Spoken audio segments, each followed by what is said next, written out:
রাত ৩টা পর্যন্ত ফোনে পাবজি গেম খেলে ঘুমিয়েছিলাম।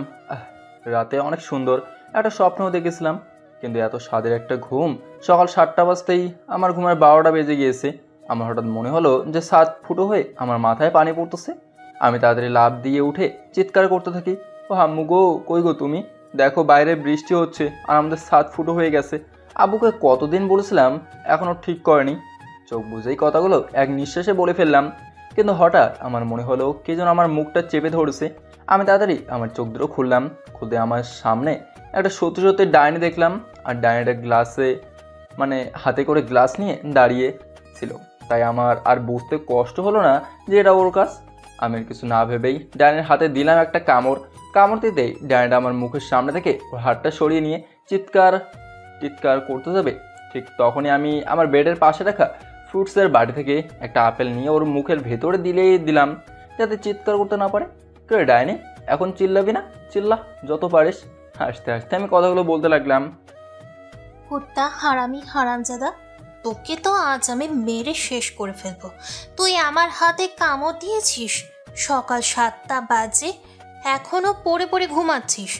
তোর আজকে খবর আছে। তুই দাঁড়া দাঁড়া বলছি, ওইখানে একবার তোকে হাতে পাই, তারপরে দেখিস তোর কি অবস্থা করি আমি। শোন ডাইনি, তুই আমার কিচ্ছু করতে পারবি না বুঝলেই। আর তোকে আমি ভয় পাই নাকি? ডাইনি, পেতনি, শাকচুন্নি কোথাকার। তোর কপালে বিয়ে নেই, আর বিয়ে থাকলেও তোর কপালে জামাই নেই। বেডের এপাশে ওপাশে দৌড়তে দৌড়তে বললাম। তাসনি এবার আর আমার সাথে না পেরে এক জায়গায় চুপচাপ দাঁড়ালো। আর আমি ওর দিকে তাকে দেখলাম, ওর চোখ দুটো কেমন যেন ছলছল করছে। আমি আর কোনো কিছু না ভেবেই ওর কাছে যাই। আর কি হয়েছে ডাইনিটা কথাটা জিজ্ঞেস করতেই ও আমার শার্টের কলারটা টেনে ধরে, আর আমি ওর অনেকটা কাছেই চলে যাই। খিরে ছাগল, এবার কি করবি বল? তোকে তো ধরে ফেলেছি, এবার তো তোকে সাজা পেতেই হবে আমার হাত থেকে। এবার কে বাঁচাবে তোকে? তুই তো মনে কর এবার গেলি। দেখ ড্যানি, তোর কিন্তু এটা করা একদমই উচিত হয়নি, বলে দিলাম আমি। কিন্তু আমার সাথে চিটিং করছিস, তার মানে তুই অ্যাক্টিং করছিস। যা, তোর সাথে আজ থেকে কাটতি, বলে দিলাম আমি। আমার সাথে কাটটি তাই না? এই 15 বছর আমার সাথে কাটটি করতে পারলি না, আর আজ তুই কাটটি করবি? How funny. শোন, তোর এইসব লেকচার পুরনো হয়ে গেছে, পারলে নতুন কিছু ট্রাই কর, বুঝছস? তোকে এবার শাস্তি পেতে হবে, আর তোর শাস্তি হচ্ছে তুই তাড়াতাড়ি ফ্রেশ হয়ে নিচে আসবি। আন্টি তোর জন্য ওয়েট করতেছে। কলেজে যেতে হবে তো নাকি? তুই যা, আমি আসছি। তারপর তাসনি নিচে চলে গেল, আর আমি ওয়াশরুমে চলে এলাম। ও আপনাদের তো পরিচয়টাই দেওয়া হয়নি, এই সুযোগে আপনাদেরকে পরিচয়টা দিয়ে দিই। আমার নাম নাসিস আহমেদ, এক বাবার একমাত্র গুণধর পুত্র আমি। আম্মু সব থেকে বেশি আমাকেই ভালোবাসে। আমি এবার অনার্স প্রথম বর্ষে পড়ি। আর এতক্ষণ যার সঙ্গে কথা বলছিলাম তার নাম হচ্ছে তাসনিয়া আফরিন, যাকে আমি ডাইনি বলেই ডাকি। তাসনিয়া হচ্ছে আমার বেস্ট ফ্রেন্ড, ছোটোবেলা থেকে সে আমার সব কিছু। তাসনিয়া আর আমি একসঙ্গেই পড়াশোনা করি, একই কলেজে, তাই প্রতিদিন আমরা একসাথেই কলেজে যাই। আপাতত এটুকু হলেই হবে, বাকিটা আপনারা পরে জানতে পারবেন। আমি ফ্রেশ হয়ে ওয়াশরুম থেকে বের হয়ে ড্রেস চেঞ্জ করে ব্যাগ গোছাতে যাব, তখন আমি দেখলাম আমার ব্যাগটা প্রতিদিনের মতো আজকেও ঠিক মতো গোছানো। আমার আর বুঝতে বাকি রইল না এই কাজ ডাইনি স্যার আর কেউ করেনি, কারণ প্রতিদিন ওই আমার ব্যাগ গুছিয়ে দেয়।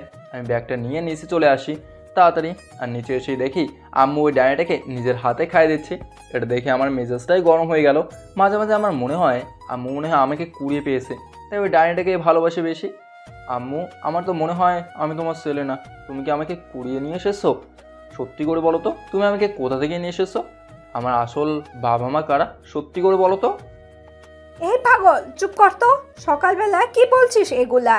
বেশি কথা না বলে খাবার খেতে বস, আমিও তোকে খাইয়ে দিচ্ছি। থাক আম্মু, তোমরা দরদ দেখানো লাগবে না, তুমি ওই ডাইনিটাকে খাইয়ে দাও। ডাইনি একটা, আমার সকালের ঘুম নষ্ট করছিস। দেখো আন্টি, তোমার ছেলে কত হিংসুটাম করতেছে। তোমার ছেলেকে এরকম কি করে বানাইছো?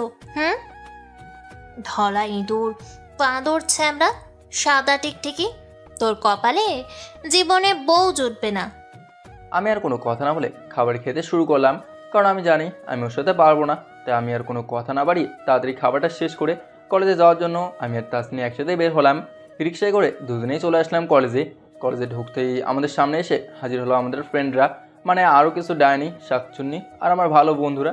কলেজের গেট থেকে আমি আর তাসনি ঢুকতে যাব, ঠিক তখনই আরও কিছু শাকচুন্নি মেয়েদের কথা বলছে আর কি। আর আমার প্রাণপ্রিয় কিছু বন্ধুদের সাথে দেখা হয়ে গেল।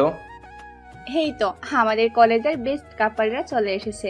কই রে তোরা? সবাই ফুলকপি আর শালগম নিয়ে আহে রে, ওদেরকে স্বাগতম জানাতে হবে না? সুমাইয়া আমাদের বেস্ট কাপল বলাতে আমি একবার তাসনির দিকে তাকালাম, দেখলাম লজ্জায় মাথা নিচু করে দাঁড়িয়ে আছে। আমি বুঝি না এই মেয়েটা তো লজ্জা পায় কেন, আমরা তো বেস্ট ফ্রেন্ডই। এই শয়তাননি, বান্দরনি, পেতনি, তুই চুপ থাকবি?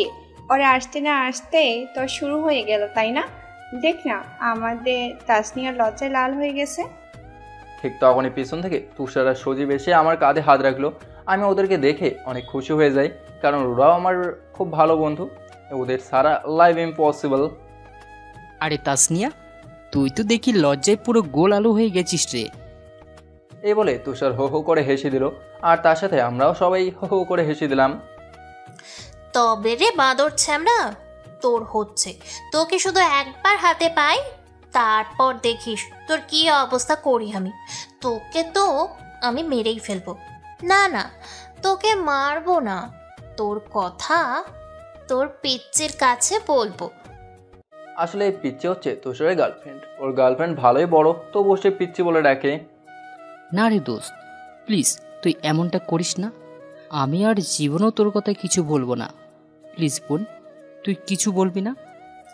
আচ্ছা ঠিক আছে, এটাই কিন্তু তোর লাস্ট চান্স, বলে দিলাম আমি। এরপর থেকে বললে দেখিস একদম ডিরেক্টলি আমি আর তানিমা মিলে তোর পিচ্চির কাছে চলে যাব। আমি আর কি করব, আমি দাঁড়িয়ে দাঁড়িয়ে শুধু ওদের কাজ দেখছিলাম আর মুচকে হাসছিলাম। এটা আমাদের প্রতিদিনই হয়। দোয়া করি আমাদের বন্ধুত্ব যেন চিরকাল এরকম অটুট থাকে। আচ্ছা চল সবাই এবার ক্লাসে যাওয়া যাক। আজকে প্রথম পিরিয়ড আবার প্রলয় স্যারের ক্লাস, একটু লেট হলে আবার প্রেজেন্ট দেবো না। চল চল। আসলে প্রলয় স্যার আমাদের তনিমার ওয়ান অ্যান্ড অনলি ক্রাশ। হ ভাই চল চল, আমাদের তনিমা যে আর তর্স হয়েছে না। দেখিস তনিমা তোর স্যারকে জোর করে আবার অন্য কেউ না নিয়ে যায়। তাসনিয়ার কথা শুনে আমি আর না হেসে থাকতে পারলাম না, আমি হো হো করে হেসে দিলাম। হঠাৎ দেখলাম তনিমা আমার দিকে রাগী দৃষ্টিতে তাকিয়ে আছে, তাই আর কোনো কথা না বলে ক্লাসের দিকে যেতে লাগলাম। ক্লাসে প্রবেশ করতেই সুইটি আমার সামনে এসে দাঁড়ালো। আমি সুইটিকে পাশ কাটে যেতে লাগলাম, ঠিক তখনই সুইটি আবার আমার সামনে এসে দাঁড়ালো। হাই জান, কেমন আছো তুমি? তোমার জন্য সেই কখন থেকে ওয়েট করছি, তুমি জানো না? এতক্ষণ লাগে তোমার আসতে? ঠিক তখনই সবাই সবার দিকে হা হয়ে তাকিয়ে আছে, কাউকে থাপ্পড় মারার শব্দে। হ্যাঁ, তাসনিয়া এসে সুইটিকে কষি একটা থাপ্পড় দেয়। সুইটি বেচারি কেঁদেই দিয়েছে, অনেক ব্যথাও পেয়েছে মেবি। আমি বোকার মতো হা হয়ে দাঁড়িয়ে আছি। লুচু ছেমরি, তোরে না কতদিন বলেছি তুই নাচিমের সাথে এমন ব্যবহার করে কথা বলবি না। তুই ওকে ভাইয়া বলে ডাকবি। কতদিন বলেছি তোকে? শাকচুনি, শ্যাওড়া গাছের পেতনি, তোর কপালে জামাই জুটবে না, দেখে নিস। তুই আর নাচিমের সামনে আসবি না বলে দিলাম। আমি তো জাস্ট ওর সাথে চুপ, একদম চুপ, আর একটাও কথা বলবি না তুই, পেতনি কোথাকার। তাসনি আমার হাতটা ধরে টানতে টানতে নিয়ে গেল। আমি পেছনে ঘুরে সুইটির দিকে তাকিয়ে ওর কাছে ইশারা করে ক্ষমা চেয়ে নিলাম। সুইটি মাথা নেড়ে ইটস ওকে জানিয়ে দিয়েছে। আসলে সুইটি মেয়েরা অনেক ভালো। তাসনি আমাকে টানতে টানতে নিয়ে গিয়ে ওর পাশের চেয়ারে আমাকে বসায়। এটা আমাদের প্রতিদিনই করতে হয়। হ্যাঁ, প্রতিদিনই আমাকে তাসনিয়ার পাশেই বসতে হয়। আমি কিছু বলতেও পারি না আর সহ্যও করতে পারি না। কিছু বললেই ন্যাকা কান্না করবে আর আম্মুর কাছে বিচার দেবে। আমি মাঝে মাঝে ভেবে পাই না এই মেয়েটা কেন করে এরকম। ক্লাস শেষ করে আমি আর তাসনিয়া সবার কাছ থেকে বিদায় নিয়ে বাসার জন্য রওনা দেই। আমরা দুজনেই একটা রিক্সা উঠে পড়ি। কিছু দূর যেতেই এই মামা, রিক্সা থামান। নাসিম, এখানে নাম। আমরা আজকে এই পার্কটাতে যাব। আমার অনেক দিনের ইচ্ছে করতেছে যেতে, প্লিজ তুই না করিস না। আমার আজকে ইচ্ছে করছিল না যেতে, তবুও তাসনিয়ার জোরের কারণে আমাকে যেতে হলো। আমরা আসাদের এখানের একটা পার্কেই চলে এলাম। পার্কটা বেশ নিরিবিলি, অনেক সুন্দর জায়গাটা। আর পার্কের পাশে আছে ছোট্ট একটা লেক। আমি আর তাসনিয়া গিয়ে লেকের পাড়েই বসে পড়লাম। হ্যাঁ রে নাজিম, তোর পড়াশোনা শেষ করা হলে কি তুই বিদেশে চলে যাবি আঙ্কেলের কাছে? কেন বলো তো, কি হয়েছে? আর মুখটাকে এরকম সাপের প্যাচের মতো করে রেখেছিস কেন? না, এমনি। আচ্ছা, তুই বিদেশে চলে গেলে কি আমাকে ভুলে যাবি, তাই না? তখন তো অন্য আরেকজন তোর লাইফে আসবে, তাই না? তানু, আমি তাসনিয়াকে মাঝে মধ্যেই ভালোবেসে তানু বলে রাখি। আমি তোকে ভুলে যাব? তোর মতো ডাইনিকে আমি ভুলে যাব? It's impossible. তোরে ভুলে গেলেও জীবনে তোর বান্দরামোগুলো ভুলবো না আমি। তোকে মনে রাখবো আমি সারা জীবন। তুই যে আমার বেস্ট ফ্রেন্ড। জানি তো তুই আমাকে জীবনে ভুলতে পারবি না। আচ্ছা, তুই আমাকে বিয়ে করবি? হাউ ফানি তানু, তোরে করবা আমি বিয়ে? তোর মতো একটা ডাইনিকে আমি বিয়ে করব? হাসালি রে। আমি চাই না এত তাড়াতাড়ি মরে যেতে। তোর বিয়ে করলে আমি তো পুরাই শেষ। কি বলি তুই শয়তান? তোরে তো আমি গলা টিপে মেরে ফেলবো আমি। তোর কপালে দেখিস দজ্জাল বউ জুটবো। শকুনের দোয়ায় গরু মনে না রে। মরে না, আমি তোরে দেখাচ্ছি, দাঁড়া। এই বলে তানু আমার বুকে অনেকগুলো কিল ঘুষি থাপ্পড় মারতে লাগলো। আমি কি করব বুঝতেই পারছিলাম না। আমি খপাত করে তানুর হাত ধরে ধরে ফেলি। রে ডাইনি, তানু এবার কি করবি তুই? আচ্ছা তানু, তুই আজ ছুটির সাথে এমনটা করলি কেন বলতো? এটা কত কষ্ট পেয়েছে বলতো? কেন রে, তোর লাগতেছে নাকি? ওই লুচিটারে মারছি ঠিক করেছি আমি। আর শোন, তুই একদমই ওর সাথে কথা বলবি না। ওর সাথে কি কোনো মেয়ের সাথেই কথা বলবি না, বলে দিলাম। আমার কাছ থেকে এক ঝটকায় তানু তার হাত দুটো সারে নিয়ে, কেন রে? তোর জ্বালায় আমি আজ পর্যন্ত একটা প্রেম অবধি করতে পারলাম না, এখন কোনো মেয়ের সাথে কথা বলতেও পারবো না? আগে একটু ফেসবুকেতে মেয়েদের সাথে চ্যাট করতাম, তাই তুই ফেসবুক পাসওয়ার্ড নিয়ে সব কটার ব্লক দিয়ে দিয়েছিস। তুই সব কেন করছিস তানু? জানি না রে, আমি কেন করি এগুলা। মায়াবী দৃষ্টিতে আমার দিকে তাকিয়ে আছে। আমি আজ খেয়াল করে দেখলাম তানু সেই মায়াবী দৃষ্টি আজ অনেকদিন পরে ওর দিকে ভালো করে একটু তাকালাম। আমি তানুকে দেখি কিন্তু তেমন আগ্রহ সহকারে দেখি না। মেয়েটা সত্যি অনেক সুন্দর। মায়াবী দৃষ্টি, টানা টানা দুটো চোখ, গোলাপি ঠোঁট, যে কেউ দেখলে মেয়েটার প্রেমে পড়ে যাবে। আচ্ছা তানু, এখন চল, আমাদেরকে বাসায় ফিরতে হবে তো। আম্মু না হলে আবার টেনশন করবে। আমার ফোনেও চার্জ নেই, ফোন অফ হয়ে যাবে। আমি বক বক করে চলেছি কিন্তু তানুর কোনো রেসপন্স পাচ্ছিলাম না। আমি তানুর দিকে তাকিয়ে দেখলাম তানু আমার দিকে হা হয়ে তাকিয়ে আছে আর কি যেন ভাবছে। আমি তানুর সামনে আঙুল দিয়ে তুড়ি বাজাতেই তানু যেন ঘোর কাটে। মনে হচ্ছিল তানু যেন কোনো ঘোরের মধ্যে আছে। কিরে তানু, কই হারিয়ে গিয়েছিলি? সে কখন থেকে আমি একা একাই বক বকিয়ে চলেছি, তোর তো কোনো রেসপন্সই পাচ্ছি না কেন রে? তুই আছিস বলে মন ফুরফুরে, সঙ্গে চিপস কুরকুরে। তুই আছিস বলে বৃষ্টি রিমঝিম, কখনো পেপসি কখনো আইসক্রিম। তুই বন্ধু বলে এত পাগলামি, বন্ধু তুই বড়ই হারামি। আমি তাসনির মুখ থেকে এরকম একটা কবিতা শুনে হা হয়ে তাকিয়েছি ওর দিকে। আমি ওকে কি বলবো কিছুই বুঝতেছিলাম না। বাবা কে বাদ হে! আরে তানু, তুই এত ভালো কবিতা কই থেকে শিখলি রে? নাকি আবার কারোটা কপি করছোস? যা শয়তান, কপি করতে জামু কেন, আমি নিজেই বানাইছি। অনেক সুন্দর হয়েছে। এবার চল যাওয়া যাক তাহলে, অনেক বেলা হয়ে গেছে রে। চল। আমি আর তানু ওখান থেকে আসতে হবে। ঠিক তখনই পিছন থেকে কয়েকটা ছেলে এসে আমার তানুর চারপাশ ঘিরে ধরে। আমি তানুর হাতটা তখন শক্ত করে ধরছিলাম।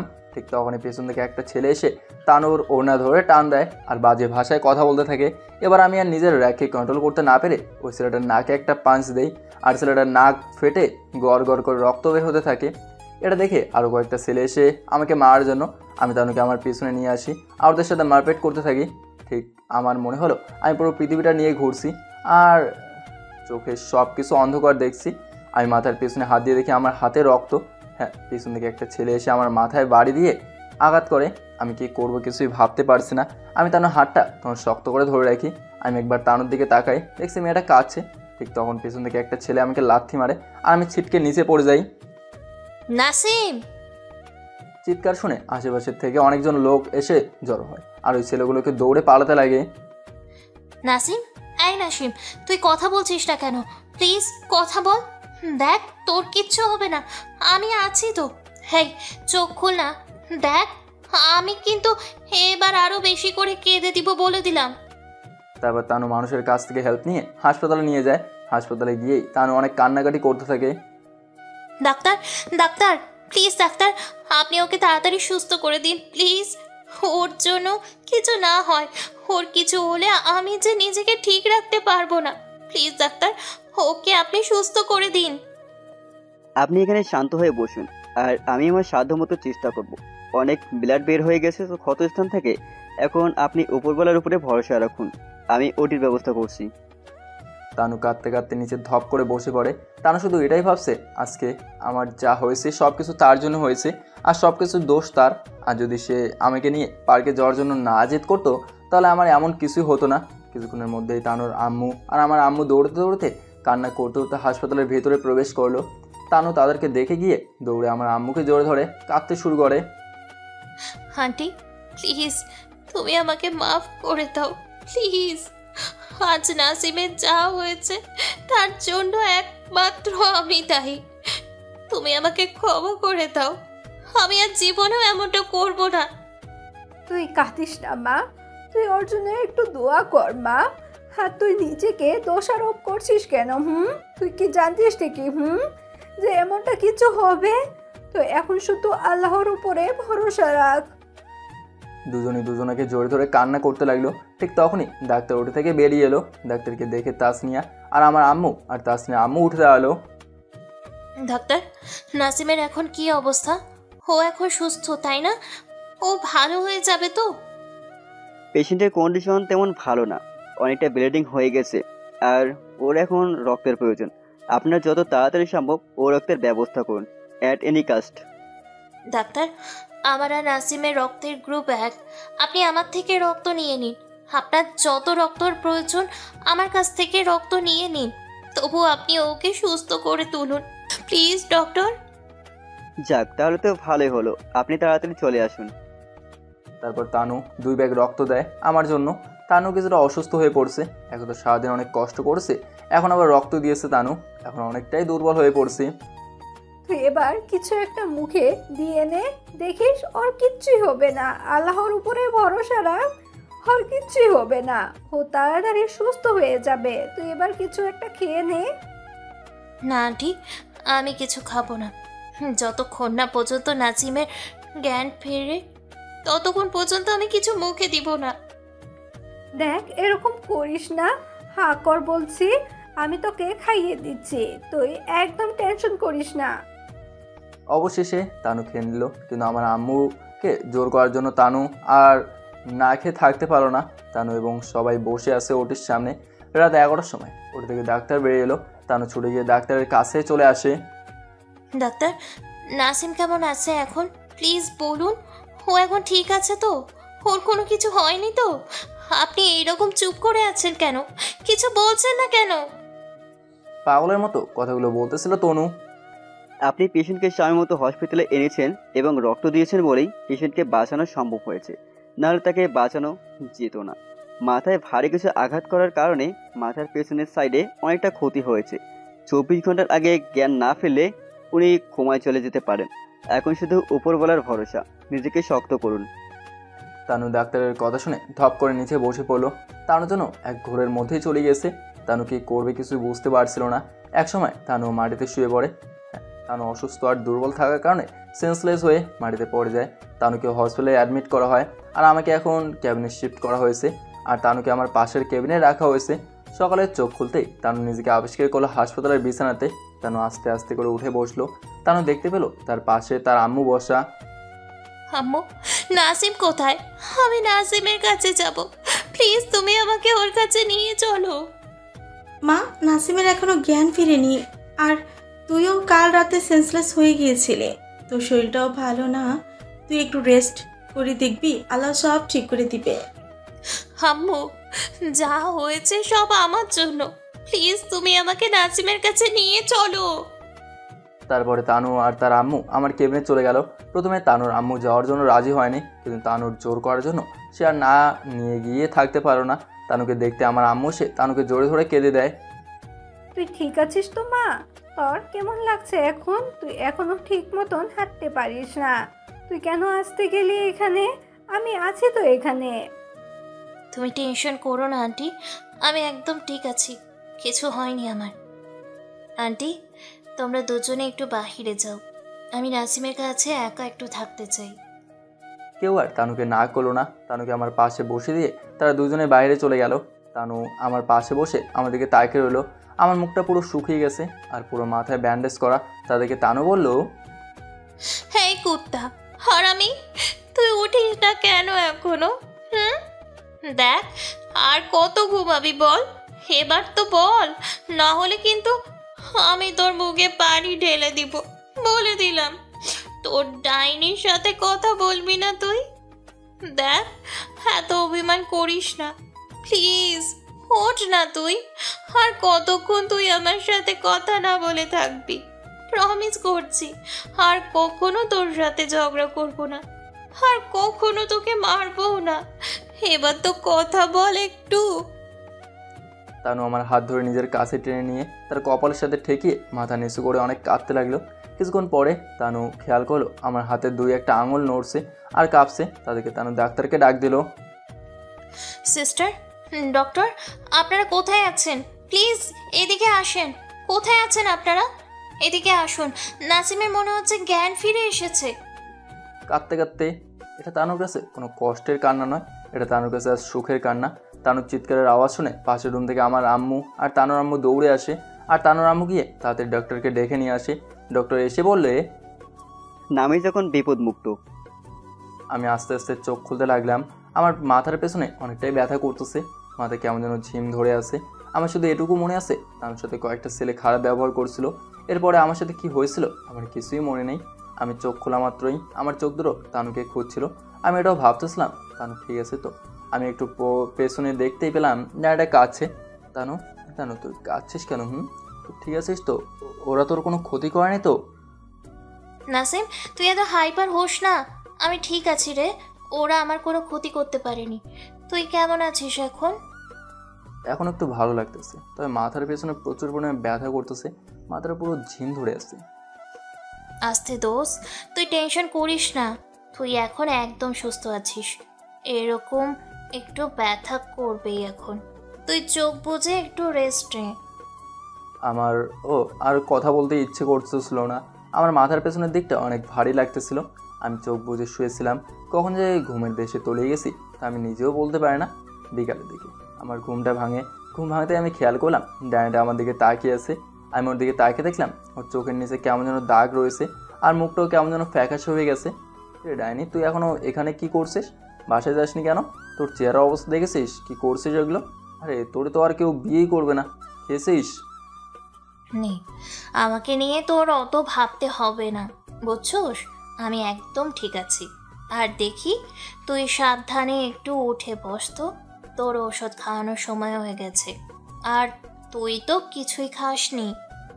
তানু আমাকে আস্তে করে বেডে হেলান দিয়ে শুয়ে খাবার খাই দিল ওর নিজের হাতে। আমি তো রীতিমতো অবাক হয়ে যাচ্ছি এই ডাইনির কাজ দেখে। তানু আমাকে খাই দিল আর নিজেও খেয়ে নিল। প্রথমেও ও খেতে চায়নি, আমি জোর করার কারণে খেয়ে নিল। এভাবে প্রায় 1 সপ্তাহ কেটে গেল। কারণ আমি পুরোপুরি সুস্থ। আমার সুস্থ হওয়ার পেছনে তানুর অনেক অবদান রয়েছে। আজকে আমাকে রিলিজ দিয়ে দেবে। আজকে আমি বাসায় যাব। সকালে ডাক্তার এসে আমাকে দেখে বলল আমি এখন সম্পূর্ণ বিপদমুক্ত। আমরা বাসায় আসার জন্য রওনা দিলাম। আম্মু আর তানুর আম্মু এক গাড়িতে ছিল, আমি আর তানু আরেক গাড়িতে। আমি অনেকক্ষণ যাবত খেয়াল করতেছিলাম তানু আমার দিকে আর চোখে তাকিয়ে আছে। রে তানু, তুই আমার দিকে এভাবে তাকিয়ে আছিস যে? তুই কি আমাকে কিছু বলবি? বলার থাকলে বল। না, কিছু বলার নেই। আমি ওর কোনো কথা বললাম না। কিছুক্ষণের মধ্যেই আমরা বাসায় চলে আসলাম। বাসায় এসে তানুর কাছ থেকে বিদায় নিয়ে বাসায় যেতে যাব, ঠিক তখনই তানুর পেছন থেকে আমার হাত টেনে ধরে। আমি আর কোনো কথা বললাম না। আমরা কিছুক্ষণের মধ্যেই বাসায় চলে আসলাম। আমি বাসায় এসে সত্যি আমার ভীষণ ভালো লাগতেছিল।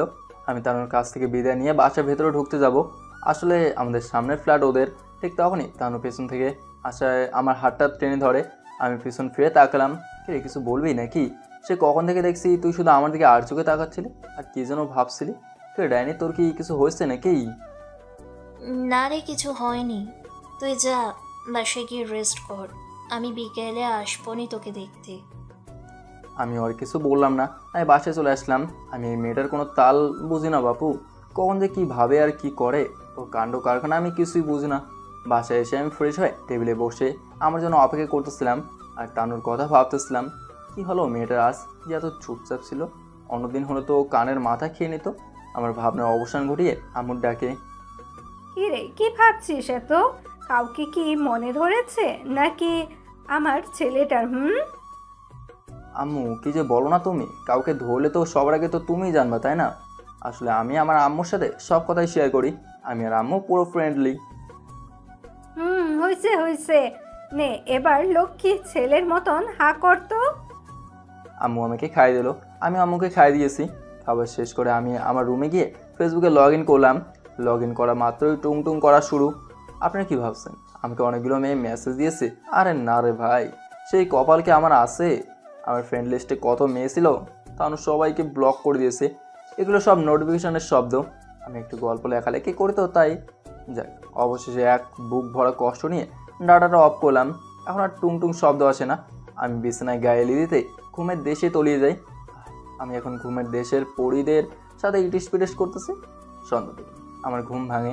আমার ঘুম ভাঙতেই আমি চোখ কসলাতে কসলাতে উঠে বসলাম আর সামনের দিকে তাকাতেই একটা বড় সড়ো শক খেলাম। আমি আমার চোখের সামনে একটা নীলপরি দেখতে পাচ্ছিলাম। আপনারা কি ভাবছেন আমি কি এখনো স্বপ্ন দেখতেছি? না রে ভাই, এটা হচ্ছে নীলপরি, ডাইনি। আমি আর কাউকে না, তানুকি ডাইনিকেই দেখতে পাচ্ছিলাম। একটা নীল রঙের শাড়ি পরছিল, তার ভিতরে আবার ছোট ছোট স্টোন ছিল আর চোখে হালকা কাজল, চুলগুলো ছেড়ে দেওয়া, আর হাতে আমার দেওয়া নীল রঙের কাছের চুড়ি। পুরো পরীর মতো লাগছিল আজ ডাইনিকে। আমি ওর দিকে হাঁ করে তাকিয়েছিলাম। হাটকরা, আপনারা একটু দেখেন আমার মুখের ভিতরে যেন মশা না ঢোকে।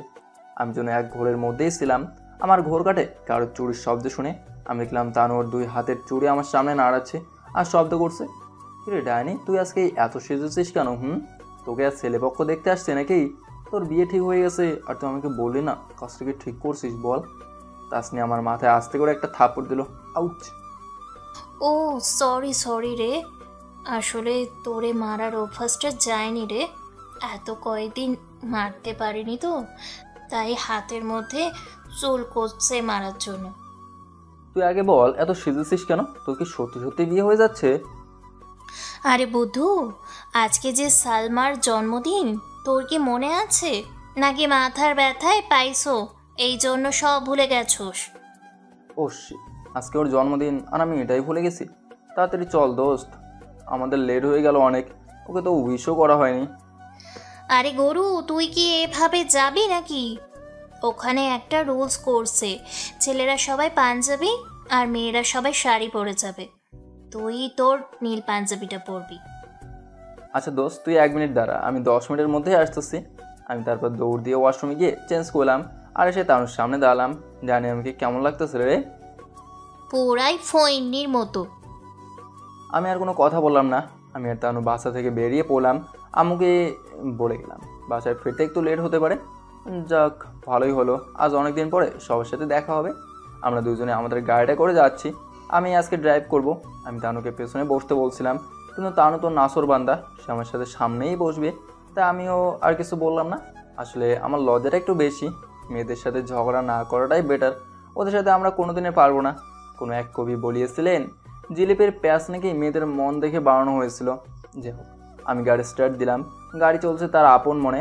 আমি সামনের দিকে তাকিয়ে গাড়ি চালাচ্ছিলাম আর মাঝে মধ্যে তানুর দিকে আর চোখে তাকাচ্ছিলাম। তানু বাইরের দিকে তাকিয়েছিল। বাইরে ঝিরঝির করে বৃষ্টি পড়তেছিল, হালকা ঠান্ডা বাতাস বইতেছিল, পুরাই রোম্যান্টিক। তানু বাইরে হাত বের করে দিয়ে বৃষ্টির পানি হাতে লাগাচ্ছিল আর মাঝে মাঝে আমার মুখে ছিটা মারছিল। আমার বিরক্তি লাগছিল, কিন্তু কিছু বললে ছাগলের মতো বেয়া করে কেঁদে দিবে। আমি আর কিছু না বলে গাড়ি চালাতে লাগলাম। তানু এখনও বাইরের দিকে তাকিয়ে আছে। ব্যস্ততম শহরে একটু বৃষ্টির জন্য এক ফোঁটা সুখের ছোঁয়া। তানুর চুলগুলো বারবার আমার মুখের উপরে এসে পড়ছিল। আমার কেমন যেন ফিল হচ্ছিল, মনে হচ্ছিল কেমন যেন একটা অনুভূতি। কিন্তু কেন আমার এরকম অনুভূতি কেন হচ্ছিল? আমি আর তানুকে কিছু বললাম না। তানু এটা খেয়াল করছিল, তাই তানু ওর চুলগুলো কানের নিচে গুঁজে দিল। আমি আর কিছু বললাম না। অবশেষে আমরা এসে পৌঁছেছি একটা পার্টি সেন্টারে। আমি আর তানু দুজনেই গাড়ি থেকে নামলাম। আমি গাড়ি থেকে নামতে সামনে তাকাতে যেন 440 ভোল্টের শর্ট খেলাম। এ কি, সবাই এরকম ফুলের থালা নিয়ে দাঁড়িয়ে আছে কেন? আর সবাই আমার দিকে তাকিয়ে এরকম মিটমিট করে হাসছে কেন রে তানু? তানু আমার সাথে কোনো কথা না বলে তানু আমার হাত ধরে টানতে টানতে ভেতরে নিয়ে গেল। গেট থেকে ঢোকার সময় আমার আর তানুর উপরে সবাই গোলাপ ফুলের পাপড়ি ছেড়াচ্ছিল। আমি তো রীতিমতো অবাক হচ্ছি। আমি বারবার তানুকে জিজ্ঞেস করছিলাম, কিন্তু তানু আমার কথায় কোনো উত্তর দেয় না। শেষ পর্যন্ত আমি অনেকটা রেগে গেলাম। আপনারাই বলেন, একটা মানুষকে এক কথা বারবার জিজ্ঞাসা করলে যদি উত্তর না দেয় তাহলে কার না মেজাজ গরম হয়? আমি রাগ করে তানুর হাতটা এক ঝটকা দিয়ে সরিয়ে ফেললাম। তানু আমার দিকে অসহায় দৃষ্টিতে চেয়েছিল। তখন আমি কিছু না বলে হন হন করে ভেতরে চলে গিয়েছিলাম। ভেতরে যেতে আমার মনটা একটু শান্ত হয়, কারণ আমি আমার সব ফ্রেন্ডদেরকে একসাথে দেখতেছিলাম। সবাই আমাকে দেখে এক এক করে জড়িয়ে ধরে। আমি ওদের সাথে কুশল বিনিময় করে আমি ভেতরে আসার পর তানুকে আর দেখতে পাইনি। তাতে আমার কি, আসছে হয়তো কারোর সাথে। কিছুক্ষণ পরে বার্থডে গার্ল সালমা সিঁড়ি থেকে নিচে নামছে, আর সালমাকে অনেক সুন্দর লাগতেছিল। সালমা আজ পরদের মতো একটা ড্রেস পরছে, আর ওর হাতে ছিল একটা জাদুর কাঠি। দোস্ত তুই কেমন আছিস রে? তুই ঠিক আছিস তো? জানিস তোর জন্য আমরা অনেক খারাপ লাগছিল। আরে দোস্ত, তুই আজকে একটা সুন্দর দিনে তুই মন খারাপ করিস না তো। আর আমি এখন একদম ঠিক আছি। আশা করি যে হাসি আনন্দ সৌভাগ্য এই বছরটা সর্বদা তোমার সাথে থাকে। তোমাকে জানাইস জন্মদিনের প্রীতি ও শুভেচ্ছা। হ্যাপি বার্থডে দোস্ত। ধন্যবাদ দোস্ত। আয় চল এবার কেক কাটি। সবাই এসেছে কেক কাটার সময়, কিন্তু একমাত্র তানুই আসেনি। আমার চোখ দুটো শুধু তানুকে খুঁজছিল, কিন্তু তানুকে আমি কোথাও দেখতে পাচ্ছিলাম না। সালমা, এই সালমা, তুই তানুকে দেখেছিস কোথাও? ওকে তো আমি কোথাও দেখতে পারছি না। সালমার কানের কাছে গিয়ে ফিসফিসিয়ে বললাম কথাটা। না রে দোস্ত, ওকে তো আমিও দেখতে পাচ্ছি না। কই গেল? আছে হয়তো আশেপাশে, তুই টেনশন করিস না। তারপরে সালমা কেক কাটলো আর আমাকে খাইয়ে দিল। আমি অল্প একটু কেক নিয়ে ওকে খাওয়ানোর নাম করে ওর মুখে লাগিয়ে দিলাম। সবাই সালমাকে দেখে হো করে হেসে দিল। সবাই অনেক মজা করতেছিল। আমি এক সাইডে চুপচাপ বসেছিলাম। আমি তানুকে অনেকবার ফোন দিয়েছিলাম, রিং হচ্ছে কিন্তু ডাইনিটা ফোন তুলছে না। আমি অনেক জায়গায় ওকে খুঁজেছি কিন্তু পাইনি। হঠাৎ পার্টি সেন্টারের সব লাইটগুলো অফ হয়ে যায়, আর কিছুক্ষণ পরে একটা লাইট এসে হঠাৎ করে আমার উপরে পড়ে। আমি তো অবাক হয়ে যাই, কেউ কোনো কথা বলছে না, সবাই চুপ হয়ে আছে। হঠাৎ করে একটা মেয়ের আওয়াজ শুনতে পাই আমি। মিষ্টি চাঁদের মিষ্টি আলো, বাসি তোমায় অনেক ভালো। মিষ্টি মিষ্টি তারার মেলা, দেখবো তোমায় সারা বেলা।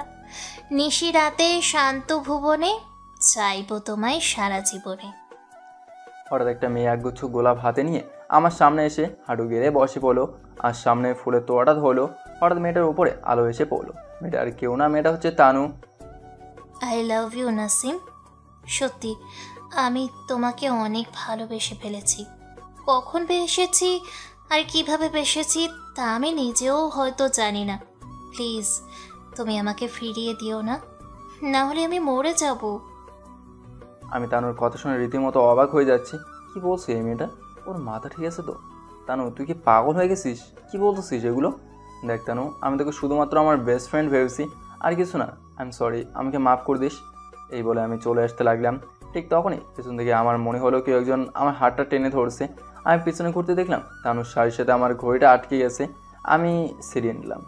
আমি তানুর দিকে একবার তাকালাম, দেখলাম ডানাটা কাঁদতেছিল। ওর জন্য আমার একটু মায়া হলো। ও যা বলছে তা কখনোই সম্ভব হবে না। আমি পেছন ঘুরে চলে আসতে যাব, ঠিক তখনই তানু পেছন থেকে এসে আমাকে জড়িয়ে ধরলো আর কাঁদতে লাগলো। নাসিম প্লিজ, তুই আমাকে একা ফেলে এভাবে চলে যাস না। আমি জানি তুই আমাকে ভালোবাসিস না, কিন্তু আমি যে তোকে বড্ড বেশি ভালোবেসে ফেলেছি রে। তোকে ছাড়া আমি বাঁচবো না। প্লিজ তুই আমাকে একটু ভালোবাস। দেখ তানু, তোর প্রতি সেরকম কোনো ফিলিংস আমার কখনো আসেনি, আর আমি তোকে কোনোদিন ভালোবাসতে পারবো না। তানুর দিকে ঘুরে বললাম। তানু আমাকে ছেড়ে দিয়ে যেখানে কেক কাটা হয়েছিল দৌড়ে ওখানে চলে গেল, আর ছুরিটা হাতে নিল আর নিজের হাতের শিরার জায়গায় ছুরিটা রাখলো। এসব দেখে আমি অনেকটা ঘাবড়ে যাই। আমি দৌড়ে তানুর কাছে চলে যাই। দেখ নাসিম, একদম আমার কাছে একদম আসার চেষ্টা করিস না, বলে দিলাম। আমি কিন্তু নিজেকে শেষ করে দেব, বলে দিলাম। তুই তো আমাকে ভালোবাসিস না। আশার এই জীবনে রেখে কি লাভ বল? হ্যাঁ, আমি তানুকে থাপ্পড় মেরেছি, আর জোরেই মেরেছি। আমি নিজের রাগটাকে কন্ট্রোল করতে পারছিলাম না। পাড়িতে সবাই আমাদের দিকে হা করে তাকিয়েছিল। তারও নিজের টাল সামলাতে না পেরে ফ্লোরে পড়ে যায়। ওর ঠোঁটটাও কেটে যায়, আর ওখান থেকে রক্তও পড়তে থাকে। আজ তানুর এই অবস্থা দেখে বুকের বাঁ পাশে কেমন যেন চিনচিন ব্যথা অনুভব হলো আমার। আমি কি তানুকে টেনে তুলি। শোনে, এসব পাগলামি বন্ধ কর, না হলে কিন্তু তোকে সবাই এখানেই খুন করে রেখে দেবো, বলে দিলাম। দেখ তানু, আমার রাগ উঠাইস না, বলে দিলাম। তুই ভালো করে জানিস আমার রাগ উঠলে কিছু ঠিক থাকে না। আমার থেকেও ভালো কাউকে পেয়ে যাবে। আমি আর কোনো কথা না বলে সহজে কী করলাম, ওকে যেন বাসায় পৌঁছে দিয়ে আসে। আমি ওখান থেকে চলে আসলাম, আর গাড়ি স্টার্ট দিয়েই গাড়ি অনেক স্পিডে চালাতে লাগলাম। আমার মাথায় কিছুতেই কাজ করতেছিল না। কিছুক্ষণের মধ্যে বাসায় চলে আসলাম। বাসায় ঢুকতেই, কিরে, কেমন কাটলো আজকের দিনটা? আমি কোনো কথা না বলে আমার রুমে চলে আসলাম, আর লাইট অফ করে দিয়ে একা একা চুপচাপ শুয়েছিলাম। কিছুক্ষণ পরে কেউ এসে আমার মাথায় হাত বোলাতে লাগলো। আমি চোখ খুলে দেখতে পেলাম আম্মু আমার মাথার পাশেই বসে আছে। আমিও আম্মুর দিকে অসহায় দৃষ্টিতে তাকিয়ে আছি। কিরে বাবা, তোর কি কিছু হয়েছে? প্লিজ আমাকে বল। আমি আম্মুকে প্রথম থেকে সব করে বললাম। আমি যখন আম্মুকে কথাগুলো বলছিলাম আমার চোখ দিয়ে অঝরে পানি পড়ছিল। আমি আম্মুর কোলের ওপরে মাথা রাখি। তুই কিন্তু কাজটা একদমই ঠিক করিসনি। তুই ওভাবে মেয়েটাকে মারতে পারিস না। আর তানুকে তো আমারও অনেক পছন্দ। তাহলে সমস্যা কি বাবা? দেখো আম্মু, আমি তো ওকে ভালোবাসি না, আর ওকে আমি কখনো ওই চোখে দেখিনি। আম্মুকে ভালোবাসা আমার পক্ষে ইম্পসিবল। তুই যা ভালো বুঝিস তাই কর। ওকে বাসায় নিয়ে এসেছিস তো? না আম্মু, সজীবকে বলে দিয়েছে ও পৌঁছে দেবে। আচ্ছা বাবা, তুই রেস্ট কর। আম্মু আমার রুম থেকে চলে যায়। আমি চোখ বুজে শুয়ে থাকি আর ভাবতে থাকি তানু কী করে পারলো এসব করতে। আমি সব ভাবতে ভাবতে যে কখন ঘুমিয়ে গেছি নিজেও জানি না। রাত 11টা। আমার ফোনটা ভাইব্রেট হতে থাকে। আমি ঘুম ঘুম চোখে ফোন রিসিভ করি। ফোন রিসিভ করতেই আমার পায়ের নিচে থেকে মাটি সরে যাওয়ার মতো অবস্থা। ওপাশ থেকে কারো একজনের জোরে কান্নার আওয়াজ পাচ্ছে। আমি লাফ দিয়ে উঠে বসি। আমি নাম্বারটা দেখে চিনতে পারি এটা তানুর আম্মু। হ্যালো হ্যালো আন্টি, কী হয়েছে? আপনি এভাবে কাঁদতেছেন কেন? আপনি ঠিক আছেন তো? তানু ঠিক আছে তো? বাবা, রাত 12টা বেজে গেছে, তানু এখনো বাসায় ফেরেনি। শুনেছি তুমি নাকি রাগ করে তাড়াতাড়ি চলে এসেছো। বাবা, ও এখনো বাসায় ফেরেনি, তুমি প্লিজ একটু খোঁজ নিয়ে দেখো। আন্টি আপনি একদম টেনশন করেন না, আমি দেখছি কী করা যায়, আপনি নিশ্চিন্ত থাকুন। তারপর ফোনটা কেটে দিয়ে আমি গাড়ি নিয়ে বেরিয়ে পড়ি তানুকে খুঁজতে। আমি কি করব এখন কিছুই বুঝতে পারছিলাম না। আমি প্রথমে ওই পার্টি সেন্টারে চলে যাই। ওখানে গিয়ে জানতে পারি সজীব তানুকে নিয়ে অনেকক্ষণ আগেই বেরিয়ে পড়ছে। আমি সজীবকে ফোন দিই। হ্যালো সজীব, কই তুই? আর তানুই বা কোথায়? তোকে না আমি বলেছি তানুকে বাসায় পৌঁছতে। কেন রে, কি হয়েছে? আমি তো তানুকে বাসায় পৌঁছে দিয়ে এসেছি, আর ও অনেকক্ষণ আগে বাসার ভিতর ঢুকছে। তারপর আমি আমাদের বাসার দিকে রওনা হয়েছি। তুই বের হতো বাসা দিয়ে, আমি তোকে পিক করব। তানু এখনও বাসায় ফেরেনি, আমি আর তুই মিলে তানুকে খুঁজবো। আচ্ছা ঠিক আছে, তুই আয় তাড়াতাড়ি। ফোনটা কেড়ে দিয়ে গাড়ি স্টার্ট দিলাম। আমি কিছুক্ষণের ভেতরেই সজীবদের বাসার কাছে চলে গেলাম। আমি আর সজীব দুজনে মিলে বেরিয়ে পড়লাম তানুকে খোঁজার উদ্দেশ্যে। তানুকে অনেক জায়গায় খুঁজতে লাগলাম, কিন্তু না, কোথাও পেলাম না। ও সব রিলেটিভদের বাসায়ও গেলাম, কোথাও পেলাম না। আজ তানুর এই অবস্থার জন্য একমাত্র আমি দেই, আর কেউ না। সজীবকে জোরে ধরে কেঁদে দিয়ে বললাম, দেখ তুই এভাবে কান্না করিস না, তানুর কিছু হয়নি। আচ্ছা তুই এটা বলতো, তানুর মন খারাপ হলে তানু কই যেতে পারে, কোথায় বা থাকতে পারে? দেখ মাসুম, তুই এটা ভালো করেই জানিস। রূপসা ব্রিজ। কিছুক্ষণ ভাবার পরে, হ্যাঁ সজীব, রূপসা ব্রিজ। ওর কখনো মন খারাপ থাকলে ও ওখানেই যায়। ধন্যবাদ দোস্ত। আর তুই তাড়াতাড়ি চল। তারপরে আমি আর রাত 2টা পর্যন্ত সজীব বেরিয়ে পড়ি রূপসা ব্রিজের উদ্দেশ্যে। এদিকে কেন তুই এমন করলি নাসিম? কেন এমন করলি তুই? কি দোষ ছিল আমার? শুধু তোকে ভালোবেসেছিলাম, এটাই কি আমার দোষ ছিল? আমি তোকে জীবনেও ভুলতে পারবো না। আজকে আমি যে কষ্টটা পেয়েছি, you have to pay for it. এই যে ম্যাডাম, কি কার কথা ভাবছেন? হ্যাঁ, আরে যার কথা ভাবছেন তার কথা ভাইবেন না, সে আর আইব না। এ কি, কারা আপনারা? আর এভাবে আগাচ্ছেন কেন? দূরে থাকেন আমার থেকে, না হলে কিন্তু আমি চিৎকার করব। করেন ম্যাডাম, চিৎকার কেন? আপনার যা ইচ্ছা আপনি তাই করতে পারেন। আজকে আমাগোর হাত থেকে আপনাদের কেউ বাঁচাতে পারবে না। সজীব দেখ, ওখানে একটা মেয়ে দৌড়েছে কেন? আর ওর পিছনে এতগুলো ছেলেই বা ওভাবে দৌড়েছে কেন? চল তো গিয়ে দেখি। আমি গাড়িটা মেয়েটার সামনেই ব্রেক করলাম। মেয়েটা হালকা ধাক্কা খেয়ে সামনে গিয়ে সিটকে পড়ে। আমি তাড়াতাড়ি গাড়ি থেকে নেমে গিয়ে মেয়েটাকে তুলে আমার সামনে আনি। আরে এই মুখটা যে আমার ভীষণ চেনা, এটা আর কেউ না, এটা হচ্ছে তানু। আমি তানুকে দেখে জড়িয়ে ধরলাম, ওকে আমার বুকে টেনে নিলাম। আমি নিজেও ভাবতে পারছিলাম না যে আমি কতটা শান্তি পাচ্ছি এখন। ও হ্যালো হিরো, ওখানে হয়েছে, ওকে আসাদের হাতে ছেড়ে দিয়ে নিজের কাজে চলে যাও। আমি নিজের রাগকে কন্ট্রোল করতে পারছিলাম না। আমি সজীব গিয়ে ওদেরকে অনেক মারলাম, ওরা ভয়ে চলে গেল। আমি দৌড়ে তানের দিকে চলে গেলাম। মেয়েটা ভয়ে কুকড়ে আছে। আমি ওর সামনে যেতে ও জোরে একটা চিৎকার দিল। আমি কিছুই বুঝতেছিলাম না ও কেন চিৎকার দিল। নাসিম, তোর হাতে রক্ত। আমি আমার হাতের দিকে তাকালাম। হ্যাঁ সত্যি তো আমার হাতের রক্ত। ওদের সাথে তখন মারামারি করতে গিয়ে একটা ছেলে আমার হাতে ছুরি দিয়ে একটা পোস্ট দিছিল। এদিকে আমার কোনো খেয়ালই নেই। তানু আমার হাতটা টান দিয়ে ওর কাছে নিয়ে ওর শাড়ির আঁচল থেকে খানিকটা কাপড় ছিঁড়ে আমার হাতে ব্যান্ডেজ মতো করে দেয়। তারপরে ও আস্তে করে একটা চুমু দেয় আমার হাতে। আমি সো মেরে আমার হাতটা নিয়ে নেই। আমি জানি আমি এখন যত ওর কাছে থাকবো ওর কষ্ট আরও বাড়বে। বাসায় চল তানু, আন্টি তোর জন্য অনেকক্ষণ ধরে টেনশন করতেছে। তুই কেন এখানে আসলি? তুই ভাবতে পারছিস আমরা যদি আজকে সময় মতো না আসতাম তাহলে কি হতো এখন? আমি যাব না, তোরা চলে যা। আমার যা ইচ্ছে তা হয়ে যাক, তাতে তোর কি? আমাকে নিয়ে কারোর না ভাবলেও চলবে। তুই ভালো ভালো যাবি কিনা তাই বল। বললাম তো যাবো না। আমি তানুকে আর কিছু বলার সুযোগ দিলাম না। আমি তানুকে পাঞ্জায় কোলে তুলে নেই, এছাড়া আর কোনো উপায় ছিল না আমার কাছে। আমি তানুকে কোলে নিয়ে গাড়িতে বসে দেই। আমি পেছনে ঘুরে দেখি সজীব মিট করে হাসতেছে। এসে আমরা, হাসতেছিস কেন, জলদি গাড়িতে ওঠ। তারপর আমরা বাড়ির উদ্দেশ্যে রওনা দিলাম। আমি আর তানুর সামনে বসেছিলাম আর সজীব পেছনে। তানু বাইরের দিকে তাকিয়েছিল, কোনো একটা কথাও বলেনি। আমি আর কোনো কথা বলিনি। সজীবকে ওর বাসার সামনে নামিয়ে আমি তানুকে ওর বাসায় এগিয়ে দিয়ে আসলাম আর আন্টির সাথে কিছুক্ষণ কথা বললাম। আন্টি অনেক কষ্ট পেয়েছে, আজ আমাকে আমার নিজের কাছেই বড্ড অপরাধী বলে মনে হচ্ছে, কিন্তু আমিও যে নিরুপায়। আমি বাসায় চলে আসলাম। বাসায় এসে দেখলাম আম্মু ডাইনিং রুমে বসেছিল আর আমাকে দেখতে উঠে দাঁড়ালো। মনে হয় আমাদের কথাই ভাবতেছিল। আম্মু আমার কাছে আসা মাত্রই আমি আম্মুকে জোরে ধরে দু চোখের পানি ছেড়ে দিলাম। আজ আমার কী যে হয়েছে আমি নিজেও বুঝতে পারতেছিলাম না। আম্মু আমার মাথায় হাত রেখে অনেকক্ষণ বোঝাতে লাগলো, আম্মু আমি আর এখানে থাকবো না, আমি বিদেশে চলে যাব। আর ওখানে গিয়ে আমি আমাদের ওখানের বিজনেস সামলাবো আর আব্বুকে দেশে পাড়ি দেবো। আমি এখানে আর থাকতে চাই না। কিন্তু কেন? আর তুই যা বলছিস ভেবে বলছিস তো? আমি যা বলছি একদম ভেবে চিন্তেই বলছি। দেখো আম্মু, আমি এখানে থাকলে যতবার তানুর সাথে দেখা হবে আমার নিজেকে অনেক অপরাধী বলে মনে হবে আর ও অনেক কষ্ট পাবে। আমি চাই না ও কষ্ট পাক। কিন্তু তাসনিয়া তো খুবই একটা ভালো মেয়ে, তুই একবার ভেবে দেখ। আর ওকে কিন্তু আমারও অনেক পছন্দ। আমিও জানি তানু খুবই ভালো মেয়ে আর তুমি ওকে পছন্দ করো, কিন্তু আম্মু আমি তানুকে কখনো ওরকম চোখে দেখিনি। আমি শুধু ওকে আমার বেস্ট ফ্রেন্ডই ভেবেছি। আচ্ছা তুই যা ভালো বুঝিস, কিন্তু তোকে ছাড়া আমি কি করে থাকবো তুই বল? আর আমার পাগলি আম্মু, তুমি এভাবে কাঁদছো কেন? আমি কি একেবারেই চলে যাচ্ছি নাকি? আমি আসবো তো। আর হ্যাঁ আম্মু, তুমি শোনো, আমি বিদেশে যাওয়ার সব ব্যবস্থা করে রেখে এসেছি। আমি পার্টি থেকে ফেরার পথে আব্বুর সাথে কথা বলে নিয়েছি আর কালকে সন্ধ্যায় ফ্লাইট আমার। আর হ্যাঁ আরেকটা কথা, আমি যে বিদেশ চলে যাচ্ছি এটা যেন তানু ঘুণক্ষরেও ট্রেন না পায়। আচ্ছা বাবা ঠিক আছে, তুই যা বলছিস তাই হবে, কিন্তু তোকে ছাড়া আমি যে থাকতে পারবো না। আরে মাই ডিয়ার আম্মু, আব্বু তো আসতেছে তাই না, দুই টোনাটোনে থাকবা এখন। যা দুষ্টু ছেলে কোথাকার। আমি হাসতে হাসতে নিজের রুমে চলে আসলাম। কিছুক্ষণের মধ্যেই ফজরে আজান দিল। আমি ফ্রেশ হয়ে তৈরি হয়ে নামাজ পড়ার জন্য মসজিদে চলে গেলাম। আমি নামাজ পড়ে বের হয়ে কিছুক্ষণ হাঁটলাম।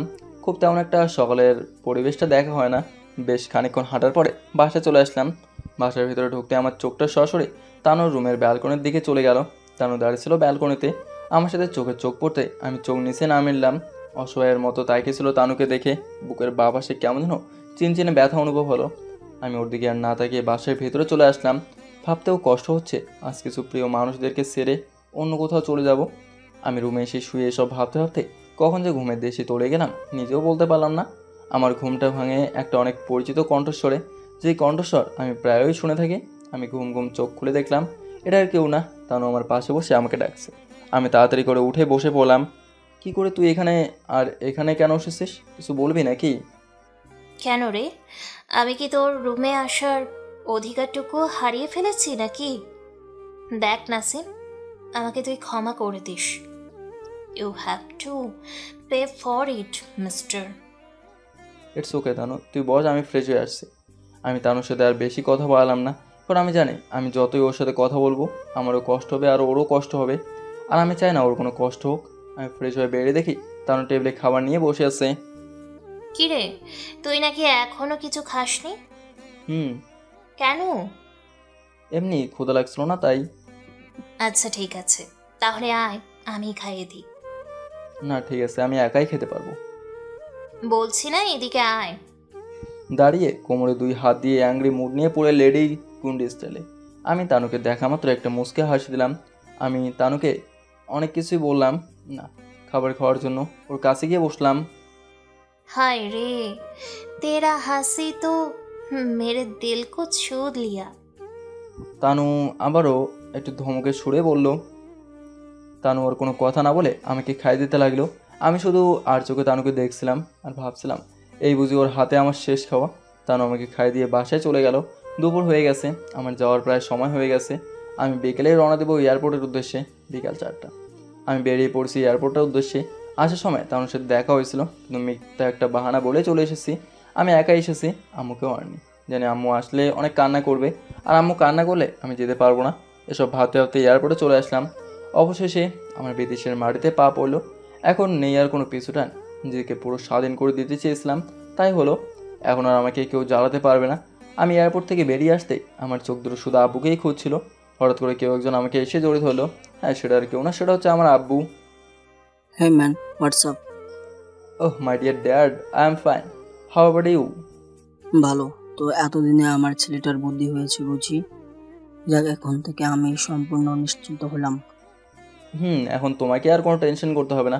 আমি তোমার সব কাজ করে দেবো। আর এখন থেকে আমি তোমার ব্যবসা দেখাশোনা করব। তুমি তো দেশে যাওয়ার জন্য টিকিট কেটে রাখো। আম্মু যে তোমার জন্য অপেক্ষা করছে। তারপরে আমি আর আব্বু গাড়ি করে বাসে চলে আসলাম। বাসার ভিতরে ঢুকতে আমি তো পুরো অবাক। এটা কোনো বাড়ি না, যেন একটা প্যালেস। ডিয়ার সন, এই বাড়িটা দেখে অবাক হচ্ছো তাই না? এটা তোমার জন্যই আমি তৈরি করেছি। আর ভিতরে চলো, আরো অনেক কিছু দেখতে পারবে। তারপরে আমি আর আব্বু ভেতরে চলে গেলাম।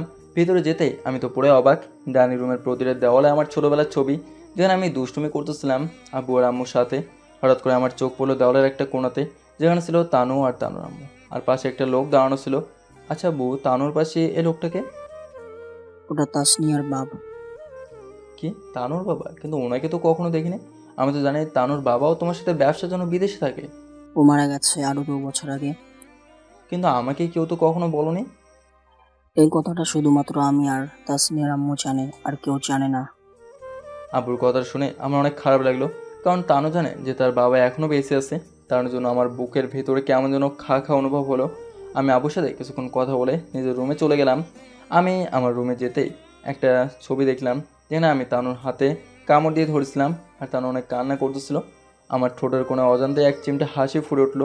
আমি ছবিটার কাছে গিয়ে তানুর উপরে আলতো করে আমার হাতটা ছুঁয়ে দিলাম। আজ তানুর কথা বড্ড মনে পড়তেছিল। তানু সত্যি তোকে অনেক মিস করছি রে। তুই নেই যে এটা আমি ভালো করেই বুঝতে পারছি। তানু, তুই কেন পাগলামো করলি? আমি তো কখনো চাইনি তোর থেকে দূরে থাকতে। আমি জানি না তুই কেমন রিয়্যাক্ট করবি যখন শুনবি আমি এখানে চলে আসলাম। নিজের অজান্তেই চোখ থেকে 1-2 ফোঁটা পানি গড়িয়ে পড়লো। আমি ফ্রেশ হয়ে নিচে এসে আব্বু আর আমি একসাথে খাবার খেয়ে নিলাম। আব্বু বললো কাল সকালে রেডি থাকতে, আমাকে নিয়ে অফিসে যাবে, আমাকে সব কাজ বুঝিয়ে দিবে। আমি খাবার খেয়ে নিজের রুমে চলে আসলাম। এদিকে আন্টি, ও আন্টি, তুমি কোথায়? হ্যাঁ রে মা, বল, ডাকছিলি? আন্টি, নাসিম কই? ওকে যে সারাদিন দেখতে পেলাম না। ওকে আর কখনো দেখতে পাবি কি না আমি জানি না। মানে কি বলতেছো তুমি এগুলা? সত্যি করে বলো তো, ও কই গেছে? ও তোর আঙ্কেলের কাছে চলে গেছে। আমাকে তুই মাফ করিস মা। ও আমাকে বলতে নিষেধ করেছিল কথাটা, তাই তোকে আর বলা হয়ে ওঠেনি রে। তানু আর কোনো কথা না বলে ওখান থেকে কাঁদতে কাঁদতে চলে যায় বাসায়। বাসায় গিয়ে নিজের রুম লক করে দিয়ে বালিশ মুখের সাথে চেপে ধরে অঝরে কাঁদতে থাকে। কেন কেন কেন নাসিম, তুই এভাবে পারিস না। তুই পারিস না এভাবে ছেড়ে চলে যেতে। তুই কি সত্যিই চলে গেছিস তোর ডাইনিকে ছেড়ে? আমি কি করে থাকবো এখন? কি নিয়ে বাঁচবো এখন? না, তুই যখন এখানে নেই, তাহলে আমারও এখানে থাকার কোনো মানে নেই। চলে যাব এখান থেকে, আজকেই চলে যাব, আর এখনই চলে যাব। আম্মু, আম্মু। কি হয়েছে মা? তুই এভাবে ডাকছিস কেন? তোর কি শরীর খারাপ লাগতেছে? আম্মু, আমি ঠিক আছি। আম্মু, আমরা এখানে আর থাকবো না, আমরা আজকেই চলে যাব এখানে। কি বলছিস তুই এগুলো? আমরা কোথায় যাব আর কি করব? আমাদের খরচ চালাবে কে? কথাটা বলতে গিয়ে তানুর আম্মু কেঁদে দেয়। আমাদের খরচ চালাবে কে মানে? আর তুমি এভাবে কাঁদছো কেন? আমাদের আব্বু আমাদের খরচ চালাবে। তোর বাবা যে নেই। তানুকে জোর ধরে কাঁদতে কাঁদতে বলল। তানু কথাটা শুনে যেন কষ্টে পাথর হয়ে গেছে। তানুর চোখে যেন আজকে পানি আসতে চাইছে না। এটা কবে হলো আম্মু? আর কিভাবে হলো? আমাকে সব খুলে বলো। আর এতদিন আমাদের খরচ চালাতো কে? তোর বাবা আজ থেকে আরো 2 বছর আগে মারা গেছে একটা কার অ্যাক্সিডেন্টে। আর এতদিন আমাদের খরচ নাসিমের বাবাই চালাতো। তুই যখন তোর বাবার সাথে কথা বলতে চাইতি, তখন তোর আঙ্কেল তোর সাথে কথা বলতো। তুই আমাকে মাফ করে দিস মা, তোর কাছে এত বড় সত্যিটা লুকানোর জন্য। তানুর জন্য একদম নিস্তেজ হয়ে গেছে। না না না, আমাকে এভাবে ভেঙে পড়লে চলবে না। আমি এভাবে ভেঙে পড়লে আম্মুকে সামলাবে কে? এখন আমাকে নিজেকে ঠিক রাখতে হবে। মনে মনে তানু কথাগুলো বলল। আম্মু, তুমি এভাবে ভেঙে পড়ো না, আমি আছি তো। এখন থেকে আমরা আর কারোর দয়ায় বেঁচে থাকবো না।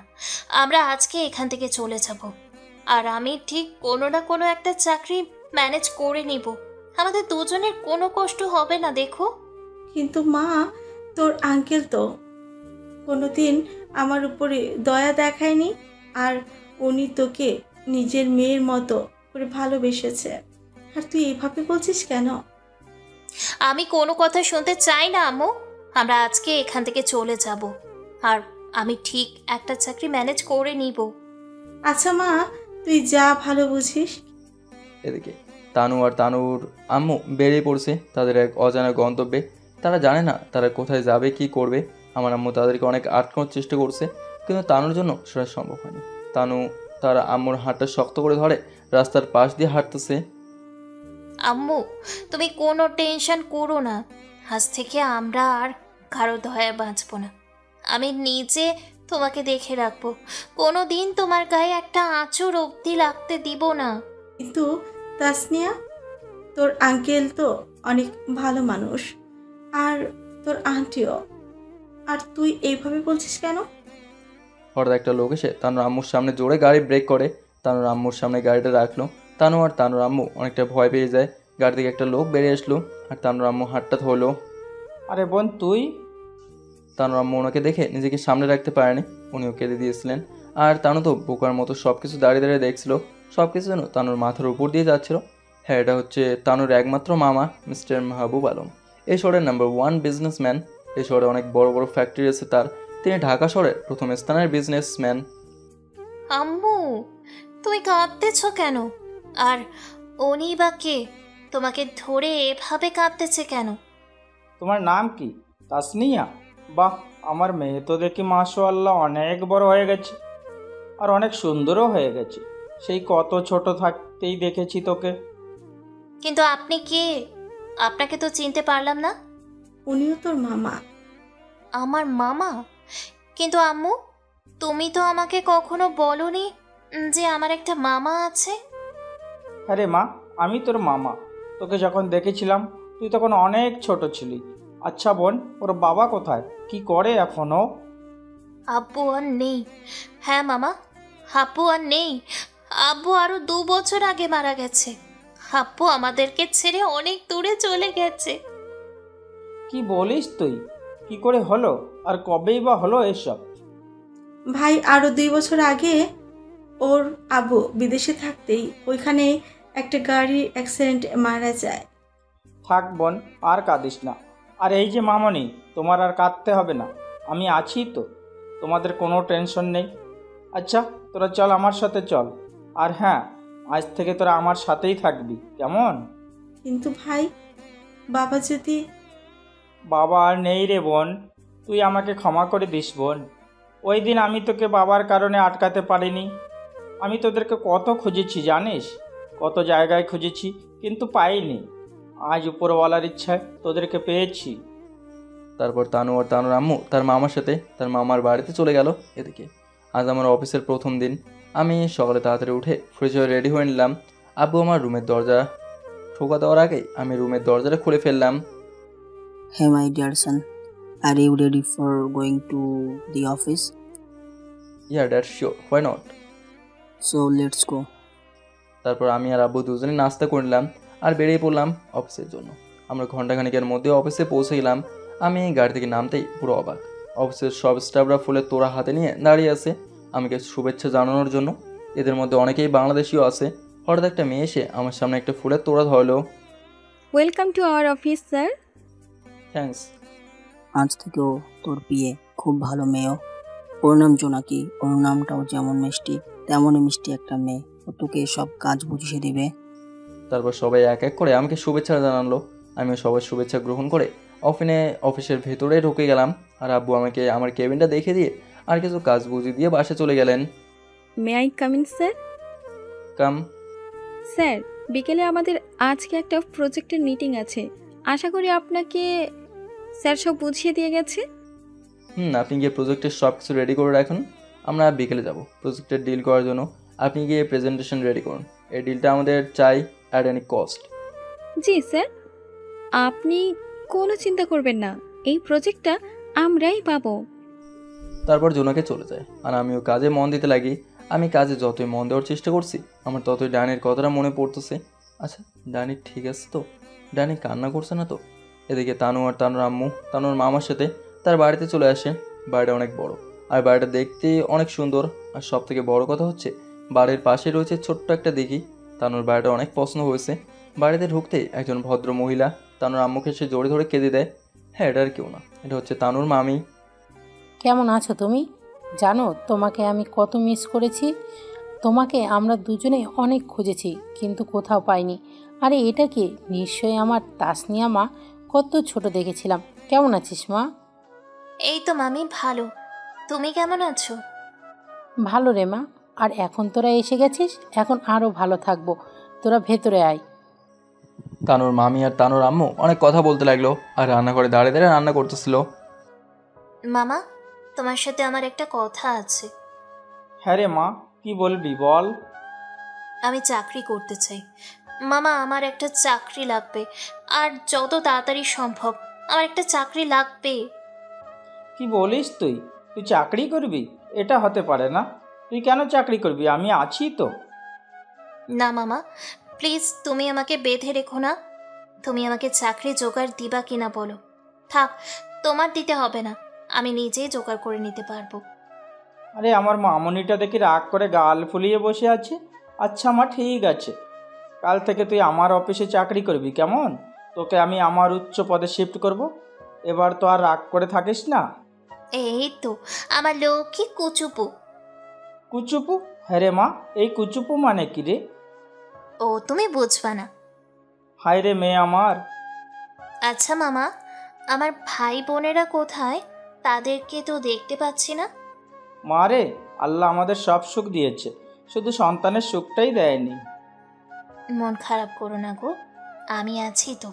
আজ থেকে আমি তোমার মেয়ে। হ্যাঁ রে মা, আজ থেকে তুই আমাদের মেয়ে। এদিকে may I come in sir? কাম।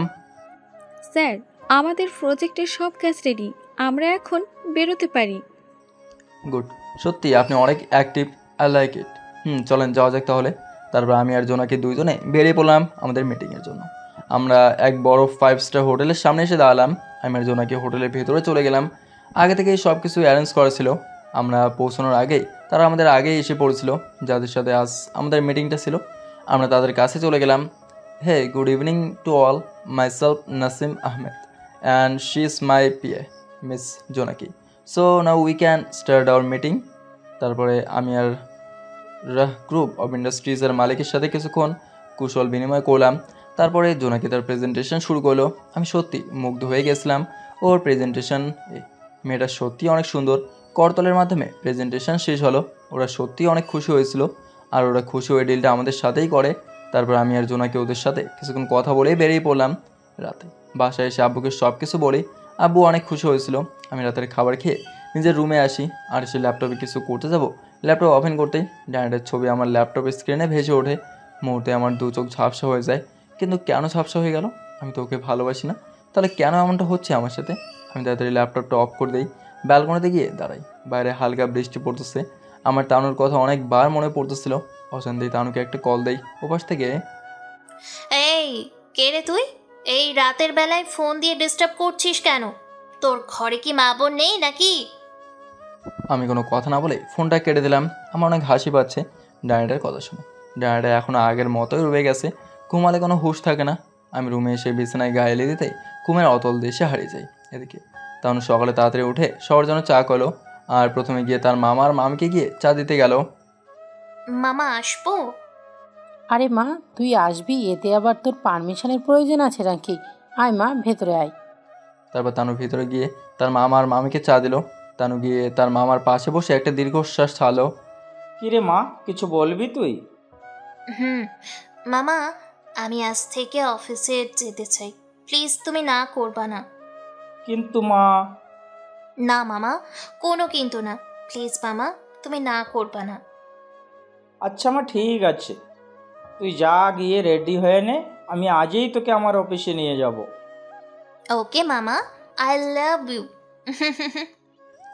তারপরে তানু তাড়াতাড়ি করে ফ্রেশ হয়ে রেডি হয়ে নেয়। আজ থেকে শুরু হবে তানুর জীবনের নতুন পথ চলা।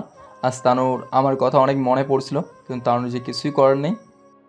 You have to pay for this. এদিকে আমার সকালের ঘুমটা ভাঙে ফোনের আওয়াজ শুনে আমি ফোন হাতে নিতে দেখি জোনাকি ফোন করেছে। আমি আর কিছু না ভেবে ফোনটা কানের কাছে ধরি। স্যার কোথায় আপনি? দেখেছেন কয়টা বাজে? সকাল 10টা অলরেডি বেজে গেছে। স্যার আমাদের 12টায় মিটিংয়ের জন্য যেতে হবে। ও শিট, সরি, তুমি সব কিছু রেডি করে রাখো, আমি আসতেছি। আমি ফোনটা রেখে দিয়ে জলদি ওয়াশরুমে গিয়ে ফ্রেশ হয়ে নিচে এসে দেখি আব্বু নেই। তার মানে আব্বু মর্নিং ওয়ার্কে বের হয়েছে, এখনও আসেনি। বাড়ির স্টাফরা খাবার দিয়েছিল, কিন্তু আমি আজ না খেয়েই গাড়ি নিয়ে বেরিয়ে পড়ি অফিসে যাওয়ার উদ্দেশ্যে। এদিকে তানুও বেরিয়ে পড়লো তার মামার সাথে অফিসে যাওয়ার জন্য। তানু মনে মনে ভাবছে আজ থেকে তার আর কারোর দয়ায় বাঁচবে না, আজ থেকে তানু নিজে তার মাকে নিয়ে বাঁচবে। আজ তানুর নেই কোনো পিছুটান, নেই কারোর জন্য ভালোবাসা, শুধু আছে একটুকু স্বপ্ন। তানুরা কিছুক্ষণের মধ্যে অফিসে এসে পৌঁছলো। তানু আর তানুর মামা মিস্টার মাহবুল আলম গাড়ি থেকে নামলেন। তানু আর মামা অফিসের ভেতরে চলে যায়। তানুকে তার মামা ম্যানেজারি পদে নিয়োগ করছেন। যেহেতু তানুকে ম্যানেজারি পদে নিয়োগ করছে, তাই তার অনেক দায়িত্ব বেড়ে গেল আজ থেকে। তানু সবার সাথে একে একে পরিচয় হতে শুরু করলো। পরিচয় পালা শেষ করে তানুকে তার নিজের কেবিনে দেখিয়ে দেওয়া হলো। তানুকে কেবিনে ঢুকতেই একটা ছেলে এসে হাজির। May I come in ma'am? Come. Ma'am, আমাকে স্যার পাঠিয়েছেন আপনাকে কাজ বুঝিয়ে দেওয়ার জন্য। আমি আপনার পাশের কেবিনেই আজ আসতে একটু লেট হয়ে গেছে, যে তাই আর আপনার সাথে আমার পরিচয়টা হয়নি। ও আচ্ছা, বুঝতে পারলাম। তো এখন কি শুধু দাঁড়িয়ে দাঁড়িয়ে কথা বলবেন, নাকি আমাকে একটু কাজও বুঝিয়ে দিবেন? জি অবশ্যই। একে দিয়ে আমার কাজগুলো অনেক সহজেই করিয়ে নিতে পারবো। এদিকে আমি অফিসের সামনে গিয়ে থামতেই দেখি জোনাকি দাঁড়িয়ে আছে। আমি হঠাৎ করে ওর সামনে গিয়ে গাড়িটা জোরে ব্রেক করে গাড়ি থামে। জোনাকি অনেক ভয় পেয়ে যায়, ওর মুখটা দেখার মতো ছিল। আমি হাসতে হাসতে জানালা দিয়ে জোনাকে বলে গাড়িতে বসতে আমরা রওনা দিলাম আমাদের গন্তব্যে যাওয়ার জন্য। গাড়ি চলছে তার আপন মনে। আমি সামনের দিকে তাকিয়ে গাড়ি চালাচ্ছিলাম। একবার জোনাকে দেখে আর চোখে তাকিয়ে দেখলাম বাড়ির দিকে তাকিয়ে আছে। হঠাৎ ওর চুলগুলো এসে আমার মুখের উপর এসে পড়ছিল। আমার খুব বিরক্ত লাগছিল। আমি হালকা কাশি দিলাম। জোনাকি আমার দিকে তাকিয়ে বুঝতে পারলো। সরি স্যার, আসলে আমি খেয়াল করিনি। It's okay. আমি আর কোনো কথা না বলে গাড়ি চালাতে লাগলাম। আমরা পৌঁছে যাই আমাদের গন্তব্যে। মিটিং কমপ্লিট করে আমি আর জোনাকি রেস্টুরেন্ট থেকে বাইরে বেরিয়ে আসি। আচ্ছা জোনাকি, এখানে ভালো কোনো জায়গা আছে যেখানে গিয়ে নিরিবিলি বসে থাকা যাবে একে কিছুটা সময়? আছে তো, অনেক আছে। আচ্ছা, আমাকে নিয়ে যাবে ওখানে? জি স্যার, অবশ্যই চলুন। তারপরে আমি আর জোনাকি বেরিয়ে পড়লাম লেক গার্ডেনে যাওয়ার উদ্দেশ্যে। জায়গাটা সত্যি অনেক সুন্দর। বিদেশে এরকম দেশের মতো জায়গা আছে ভাবতে অবাক লাগছে। এরকম জায়গা দেখতে নেমেসেই আমার তানুর কথা মনে পড়ে গেল। কারণ যখন ওর মন খারাপ থাকতো আমি ওকে নিয়ে এরকম জায়গাতেই আসতাম। ওর ফেভারিট জায়গা ছিল এ ধরনের জায়গা। দুজনে একসাথে বেঞ্চিতে বসে থাকতাম। আমি গিয়ে একটা বেঞ্চিতে বসে পড়ি একা। আচ্ছা, তানু এখন কেমন আছে? ভালো আছে তো? আমি বসে বসে এসব ভাবতেছিলাম। মনে হলো কেউ আমার কাঁধের উপর হাত রেখেছে। আমি পিছনে ঘুরতেই দেখি যেন নাকি। সরি স্যার, আমি বাধ্য হয়ে আপনার কাঁধে হাত রাখতে হয়েছে। সেই কখন থেকে ডাকছি আপনাকে। আপনি কোন রাজ্যে হারিয়ে গিয়েছিলেন? ও স্যার, আপনার কি মন খারাপ? না, আচ্ছা চলো যাওয়া যাক তাহলে। তারপরে আমি বাসায় চলে আসলাম। বাসায় এসে দেখি আব্বু তার সব জিনিসপত্র গোছাচ্ছে। তো আব্বু, আমার যেন মন কেমন করছে নাকি? কখন যাচ্ছ? আজকে রাতের ফ্লাইটে। কি বলো, আমাকে তো জানালো না একটু। এই কেমন বিচার তুমি বলো? আরে আমি তোমাকে কতবার ফোন দিয়েছি, দেখেছো তুমি? ও সরি মাই ডিয়ার পাপা, আমি মিটিংয়ে ছিলাম, এই কারণে ধরতে পারিনি। তারপরে আমি আমার রুমে গিয়ে ফ্রেশ হয়ে নিচে গিয়ে দেখি আব্বু আজকে নিজের হাতে আমার জন্য রান্না করছে আর খাবার টেবিলে খাবার সামনে নিয়ে বসে আছে। আমি গিয়ে আব্বুর পাশে বসে পড়লাম। আব্বু আজ আমাকে নিজের হাতে খাইয়ে দিল। আজকে আমার আম্মুর কথা অনেক মনে পড়তেছিল। খাওয়া শেষ করে আমি আর আব্বু বেরিয়ে পড়লাম এয়ারপোর্টে যাওয়ার জন্য। অবশেষে আব্বুও চলে গেল দেশে। এখন আমি সম্পূর্ণ একাই দেশে।